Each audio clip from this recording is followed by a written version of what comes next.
आदिल साहब, आप बार बार अपने जराये का जिक्र करते हैं, आप कहते हैं कि लगातार आपके जो सर्विस कॉलीग्स हैं वो अभी भी पाकिस्तान मिलिट्री में सर्व कर रहे हैं, आप उन प्लान्स की बात करते हैं।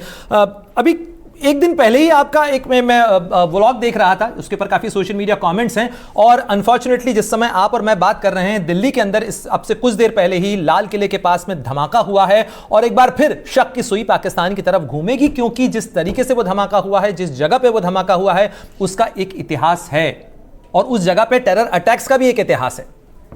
देखिए प्रणय जी, पहली बात तो ये है कि ना पाकिस्तान में कोई सच सुनना चाहता है, ना हिंदुस्तान में कोई सच सुनना चाहता है। सच की मार्केट नहीं है इतनी ज्यादा, ये मैंने चीज नोट की है। इसीलिए मैं आपके वो पैनल डिस्कशंस किसी में नहीं आता, आप लोगों के साथ आ जाता हूँ, गीता के साथ इंडिया टुडे ग्लोबल पे आ जाता हूँ, बिकॉज यहाँ पे रीजनेबल डिस्कशन होती है। पहली बात मैं क्लियर कर दूं। दूसरी बात यह है कि यहाँ पे जाहिर बात है कि एंटी पाकिस्तान सेंटिमेंट जो है वो बहुत पॉपुलर है इंडिया के अंदर, और एंटी इंडिया सेंटिमेंट पाकिस्तान में अब दोबारा पॉपुलर कर दिया गया है। दोनों तरफ ये मामलात हैं। अब यहाँ पे जो मुझे मेरे पीछे एक बड़ा मैसिव कैंपेन चला, जब मैंने अपने सोर्सेस की बेसिस के ऊपर पहलगाम में मैंने वो पहले बताया कि पहलगाम जो है वो पाकिस्तान से करवाया गया और उसके एविडेंस अब सामने आ चुके हैं। और फिर जब इसके ऊपर वो राजी नहीं हुए मेरे खिलाफ बहुत ज्यादा, जब गद्दारी के फतवे आए, तो फिर मुझे आईएसआई के स्पेशल ऑपरेशन डिवीजन के director general major general Shahab Aslam का जिक्र करना पड़ा, और उनके मुझे कुछ इंफॉर्मेशन सेंसिटिव रिलीज करनी पड़ी कि जनाब फिर अगर आप मजीद चाहते हैं तो मजीद भी देंगे। उसके ऊपर वो जाके चुप हुए। तो देखें, और उसके रिएक्शन में उन्होंने उसको यूटिलाइज किया। प्रिडिक्टेबल इंडिया का रिएक्शन था, बल्कि मैं तो कहता हूं ओवर रिएक्ट इंडिया ने किया, लेकिन वो आपकी स्टेटेड पॉलिसी थी। उसका इस्तेमाल करते हुए अगला फील्ड मार्शल बन गया है। और वो अरशद शरीफ शहीद कहते थे बादशाह नंगा है, पूरे पाकिस्तान को पता है, लेकिन वो नंगा बादशाह नंगा अपने आप को समझता नहीं, वो वाकई नंगा बादशाह बनना चाहता है और बन चुका है बल्कि।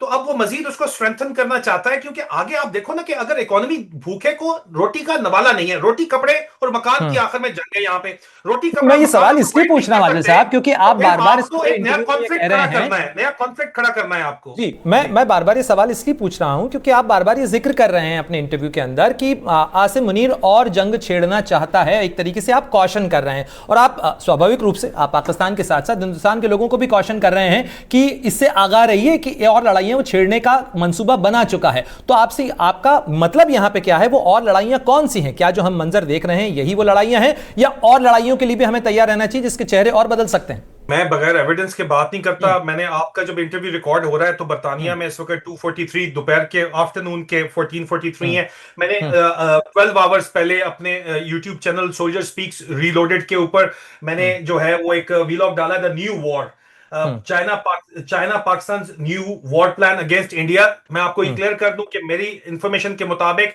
अमेरिका और चाइना से जो मेरे सोर्सेज कहते हैं कि Chinese are not on board, ठीक है, so it is not happening. But Asim Munir ये प्लान कर रहा है चाइना की टेक्निकल सपोर्ट के बगैर। चाइना का इलेक्ट्रोमैग्नेटिक स्पेक्ट्रम पूरे इंडिया के ऊपर उसको जो है वो फ्रीज करता है, उसको रडार्स को जैम करता है। उसके बगैर तो पाकिस्तान की सक्सेस सिरे से हो नहीं सकती। पाकिस्तानी मिलिट्री हार्डवेयर चाइनीज है, तो अगर चाइनीज नहीं मानते ये एक सेपरेट बात है, मान जाते हैं एक सेपरेट बात है, लेकिन इंडियन नेवी के ऊपर अटैक के लिए प्लान किया जा रहा है।